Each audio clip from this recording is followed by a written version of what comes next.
안녕하세요. 오늘 짱구 형님이 전하는 사랑의 5가지 언어 두 번째 시간입니다. 그리고 오늘 칠판이 바뀌었어요. 이거 하려고 큰 거 샀어요. 와이프가 뭐 오늘도 조금 제 주관적인 생각이고 좀 어색하지, 그리고 좀 뭐라고 해야 되나,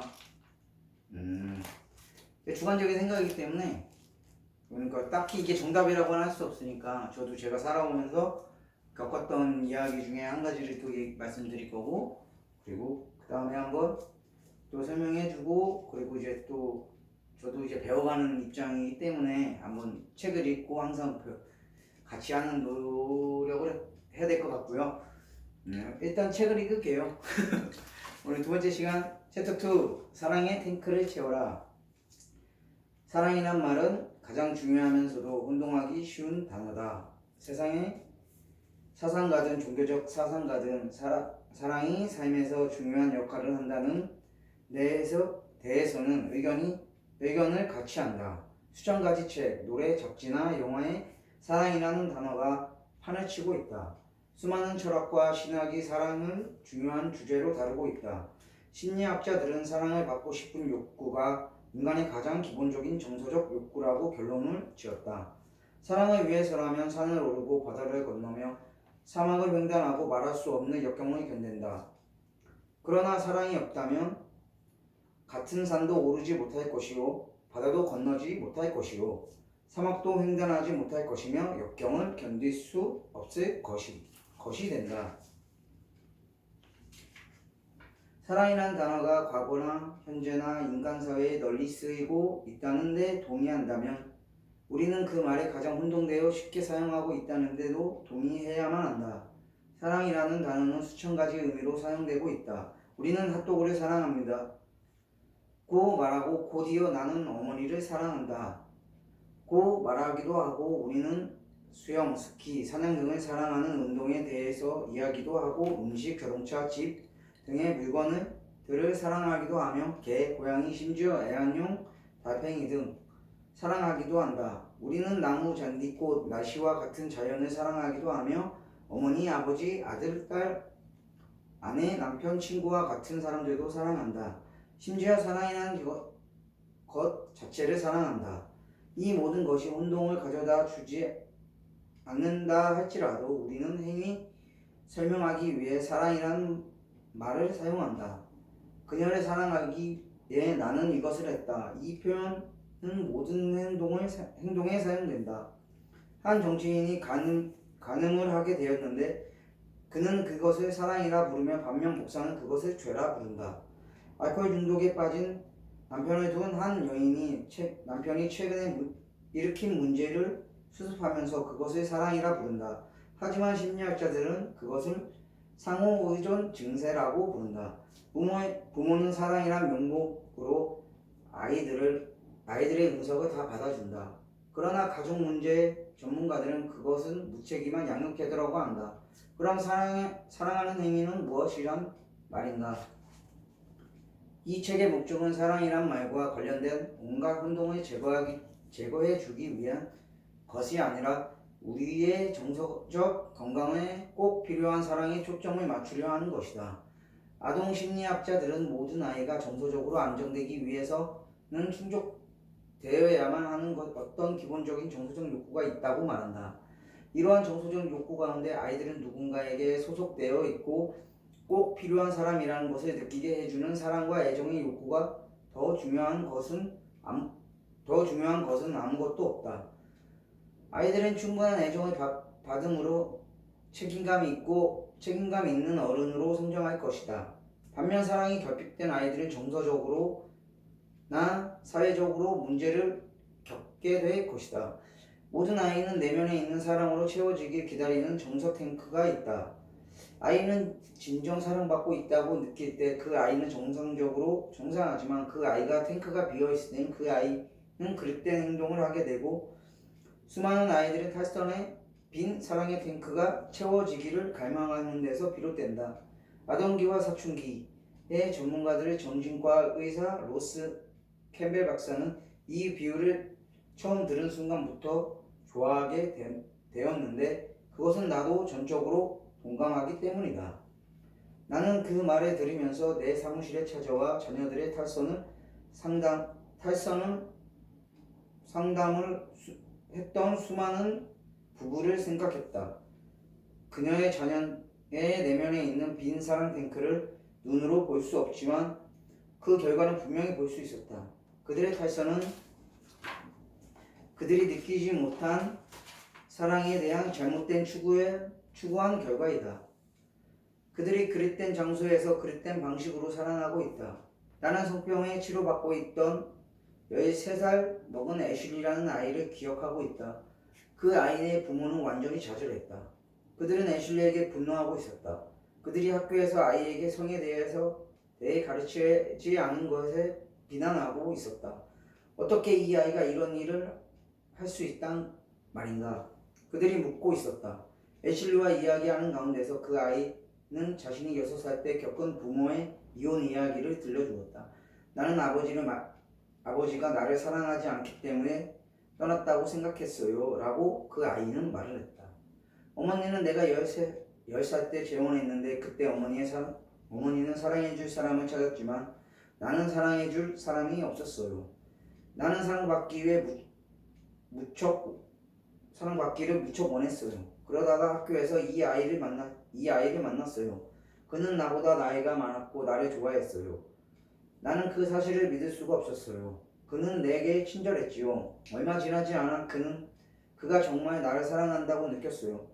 나는 성관계를 원하지 않았지만 사랑받고 싶었어요. 애슐리는 사랑 탱크는 여러 해 동안 비어 있었다. 그 아이의 어머니는 흑의 아버지와 물질적으로 필요한 건 채워주었지만 내면에 도사리고 있는 깊은 정서적 갈등을 눈치채지 못했다. 그들은 분명 애슐리를 사랑하고 애슐리에게 그들의 사랑을 느끼고 있다고 생각했다.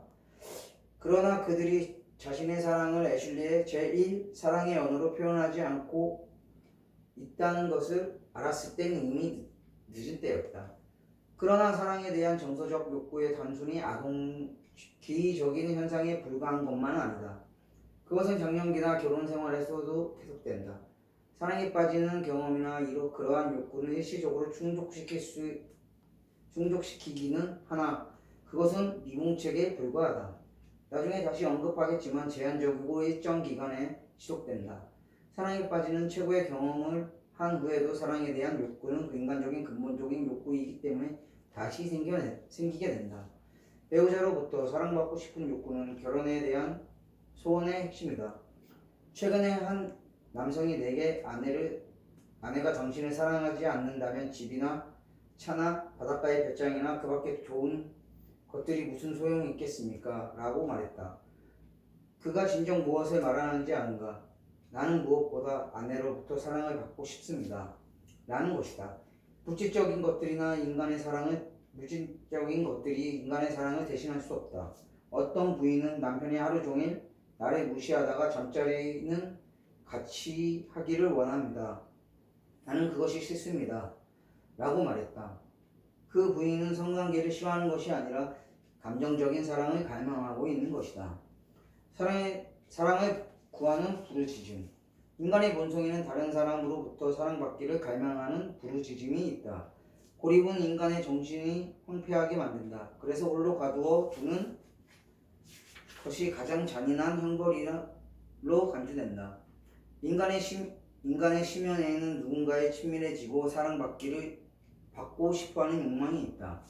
결혼은 이러한 친밀함과 사랑의 욕구를 충족시키기 위한 것이다. 그래서 성경은 남편과 아내의 한 몸을 이루라고 말을 했다. 이것은 남편이나 아내가 자신의 정체성을 잃어버리는 것이 아니라 깊고 친밀하게 서로 삶에 들어가는 것이 의미한다. 하지만 사랑이 이렇듯 중요하지만 사라지기도 역시 쉽다. 나는 많은 부부들이 남 모르는 겪고 있는 고통을 들어왔다. 내적 고통을 견딜 수 없다. 나를 찾아온 이들도 있고 자신의 행동 방식이나 배우자의 비행이 결혼 생활에 파괴하고 있다는 것을 깨닫고 찾아온 이들도 있다. 어떤 이는 그저 결혼 생활을 더 이상 지속시키고 싶지 않다고 내게 알리러 왔다. 행복하게 영원히 살자던 그들의 꿈은 현실의 높은 장벽에 부딪혀 산산이 부서진 것이다. 나는 우리 사랑이 이렇게 사라졌습니다. 우리 관계는 끝났습니다. 이전에 서로 친밀감을 느꼈지만 지금은 그렇지 않습니다. 우리는 더 이상 함께 사는 것을 즐거워하지 않습니다. 우리는 상대방의 욕구를 충족시키지 못합니다. 라는 말을 끊임없이 들어왔다. 이러한 이야기들은 어른들도 아이들과 마찬가지로 사랑 탱크를 가지고 있다는 증거가 된다.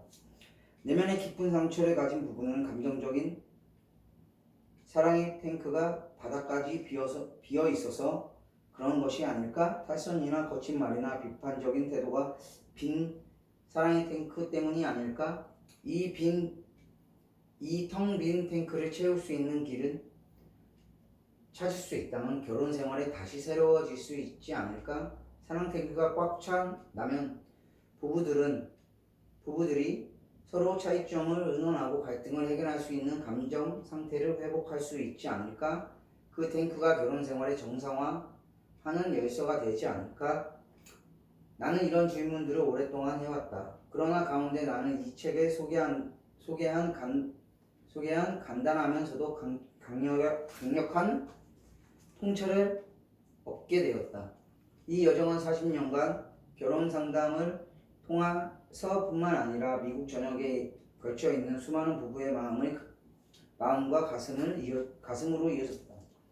시애틀에서 마이애미까지 이르기까지 많은 부부가 그들의 은밀한 결혼 생활로 나를 초청해 주었으며 우리는 솔직하게 이런 주제로 이야기를 나누었다. 이 책에 있는 예들은 모두 이러한 삶의 실제 삶을 낳은 것이다. 솔직하게 털어놓는 그들의 비밀 보장을 위해 단지 이름과 장소를 변경시켰을 뿐이다. 자동차 연료 탱크에 기름을 넣어 적당한 레벨로 유지시켜 주어야 하듯 사랑 탱크도 충분하게 사랑을 채워 사랑 레벨로 유지시켜 주는 것이 중요하다. 나는 확실한다. 결혼 생활에 빈 사랑 탱크를 그대를 두고 지내는 것은 빈 기름을 넣지 않고 자동차를 운전하는 것보다 더 위험하다. 당신이 읽고 있는 이 책은 위기에 빠진 수많은 결혼 생활을 구할 수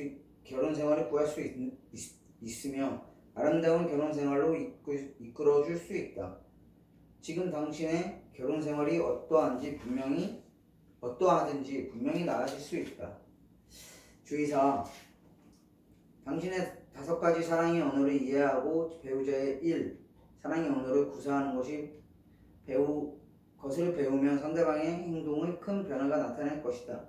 사람들과 자신의 사랑 탱크를 찾을 때 전과 다르게 행동한다.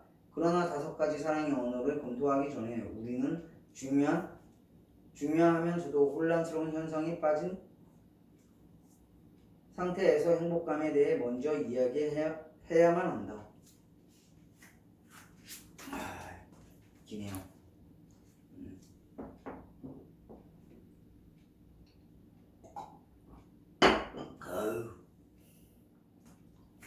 제가요 책을 잘 못 읽어요. 발음이 안 좋아서. 그러니까 오늘은 사랑 탱크를 채우라고, 그리고 정서적인 건데요. 이게 뭐라고 해야 돼? 이게 정서를 한번 찾아보니까 오래된 감정이라고 되어 있더라고요. 그러니까 이게 뭐라고 해야 되나? 감정이라는 게 불안, 분노, 뭐 여러 가지 많잖아요. 그러니까 이제 제가 와이프하고 많이 싸우는 건 과거에 그 아팠던 부분에 대해서 얘기를 하지 않아도 그 행동이 보였을 때 거기서 팍 올라오거든요. 그러니까 지금 애슐리 이게 지금 보면 정서적과 그리고 사랑, 이게 아무리 사랑을 한다 해도 그걸 사랑하고 행복감을 주고 막 이렇게 하고 있는데도 우리는, 그러니까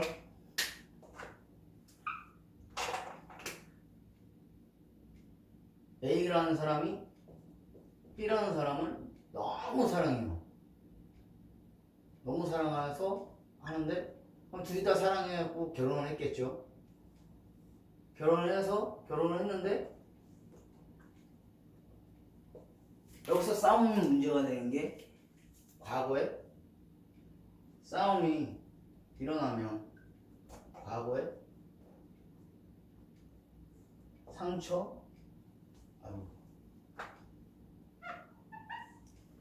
상처와 그리고 그 뭐라 해야 되나 이 과거의 상처들이 이게 물밀듯이 몰려오기 때문에 이 상처들이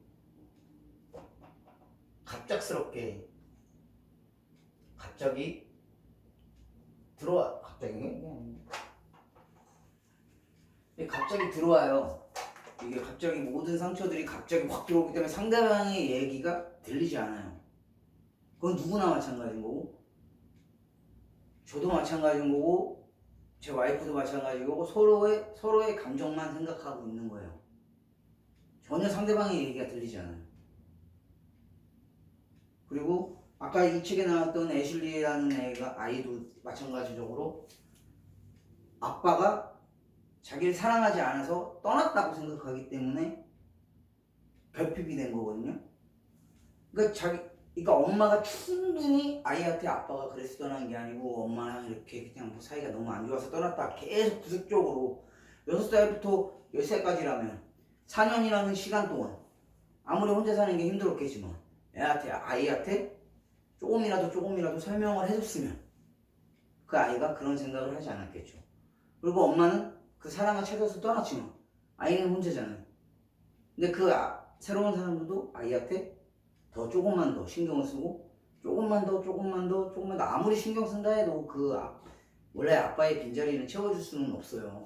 그거는 누구나 마찬가지인데 원래 아빠를 기억하고 있는 사람은 그 아빠의 원래 자리를 채워줄 수는 없어요. 하지만 그래도 함께 할 수는 있잖아요. 그 아빠의 원래 빈자리는 채우기가 힘들어요. 원래 아빠의 있던 자는 기억 속에 있기 때문에 남아있기 때문에 그렇기 때문에 그래도 그 아빠의 사랑을 못 받은 거지. 이 사람이 날 사랑한다고. 그리고 이 사람이 지금 새로운 사람이 날 너무 사랑한다고. 그 사랑을 느끼도록 해주는 게 맞는 거고 그거를 못 받았기 때문에 부모님은 부모님 나름대로 아이들을 사랑하기 때문에 이렇게 했다 저렇게 했다 뭐 이렇게 하는데 아이들에게 뭐를 하고 싶니? 뭐 이렇게 물어보고 하루에 한 가지씩만 이라도 오늘은 뭐 했어? 오늘 어땠니? 이런 한 가지씩만 질문을 한다 해도 아이에게 관심이 더 갈 거거든요. 그리고 아빠나 엄마가 나에게 관심이 있구나. 그리고 이렇게 하면서 그 사랑의 감정들이 들어오는 거거든요. 지금 저도 저희 엄마하고도 한 7, 8년이 뭐예요? 거의 한 10년 가까이 조금 싸웠다가 이제 서면하다가 지금 이제 회복 단계에 많이 들어갔거든요. 그냥 옛날에 어렸을 때는 진짜 대화가 엄청 됐어요. 눈만 마주쳐도 서로가 서로를 이제 뭘 원하는지 알았거든요. 근데 그게 시간이 떠나고 나서 뭐 이런 식으로 이렇게 떠나고 나서부터 이게 서로가 서로를 잘 모르는 거예요. 그러다 보면 그게 회복 단계가 나도 이제 어렸을 때 그 상처들이 물밀듯이 갑자기 올라오고 엄마도 제가 했던 그 말들과 그것들이 비수처럼 갑자기 올라오고 서로가 갑자기 올라오기 때문에 그 기억들과 제 기억들이 서로 맞물리기 때문에 대화가 안 돼요. 그냥 대화하다 보면 됐어! 가! 이렇게 돼버리거든요. 근데 그게 회복하기가 엄청 힘들어요. 저도 지금 저희 엄마하고도 항상 거의 전화통화를 아침에 하고 저녁에 퇴근할 때마다 하거든요. 마모보이처럼 느끼겠지만 퇴근할 때마다 하거든요. 그냥 별다른 얘기 안 해요. 엄마 나 퇴근해. 응 잘 가. 끝. 엄마 나 출근해. 응 잘 가. 끝. 그냥 이 대화에 간단한 대화예요. 1분도 안 할 수도 있어요. 어쩔 때는 더 많이 할 때도 있고 뭐 1분도 안 할 때도 있고 항상 그렇게 되어가니까 이제 관계가 조금씩 제가 그렇게 한 지가 30살 때부터 했으니까 지금 6년째거든요.